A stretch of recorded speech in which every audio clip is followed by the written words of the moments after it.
ম্যাচেও এসেছি। এটা আমাদের শেষ ম্যাচ। আমরা এবারের টুর্নামেন্টে হয়তো আমরা খুব একটা ভালো পারফর্ম করতে পারিনি। We had some mistakes. No matter, এটা কোনো ম্যাটার করে না। ইনশাআল্লাহ নেক্সট বার আমরা খুব আমাদের ভুলগুলোকে শুধরে নিয়ে আমরা খুব ভালো পারফর্ম করবো। অ্যান্ড মেবি ইনশাআল্লাহ will be champion next time. Of course but আমাদের ঢাকা ক্যাপিটালসের অল টিম মেম্বার্সকে অনেক ধন্যবাদ, বিকজ আমরা এবার কতটুকু ভালো করেছি বা করিনি সেই প্রশ্নের আগে আমরা যদি দেখি যে এইবার ঢাকা ক্যাপিটালস বিপিএলকে আমাদের সকলকে একটা ওয়ান্ডারফুল একটা মেমোরি দিয়েছে একটা ম্যাচে। আমরা সেই ম্যাচটা আপনারা হয়তো সবাই দেখেছেন যে 254 ওয়ান উইকেট, একটা মেমোরেবল একটা হিস্ট্রিক্যাল একটা কিন্তু জয় দিয়েছে। এবং বিপিএল এর এই টুর্নামেন্টের আসলে আই থিঙ্ক এই হিস্ট্রি আগে কখনো হয়নি।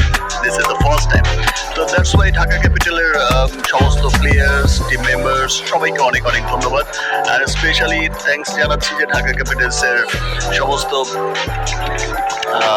যারা সাপোর্টার আছেন তাদের সকলকে। তারা ঢাকা ক্যাপিটালসের সঙ্গে ছিলেন, আছেন এবং তারা বিশ্বাস করেন যে ঢাকা ক্যাপিটাল ইনশাল্লাহ আবার ব্যাক করবে। অ্যান্ড নেক্সট টুর্নামেন্টে ইনশাল্লাহ ঢাকা ক্যাপিটাল চ্যাম্পিয়ন হবে। আর বিসিবিকেও অনেক অনেক ধন্যবাদ, বিকজ আমরা সকলেই দেখছি যে বিসিবি এইবার চমৎকার একটা বিপিএল এর আয়োজন করেছে। আমি সেই প্লেয়ার ড্রপ থেকে শুরু করে এখন পর্যন্ত আমরা খুব চমৎকার একটা বিপিএল এবার পেয়েছি বাংলাদেশে। Thanks to BCB, all the members of BCB. Number one, আসলে আমাদের ফার্স্ট সেট আপে হয়তো একটু প্রবলেম হয়েছে, টিম সেট আপে।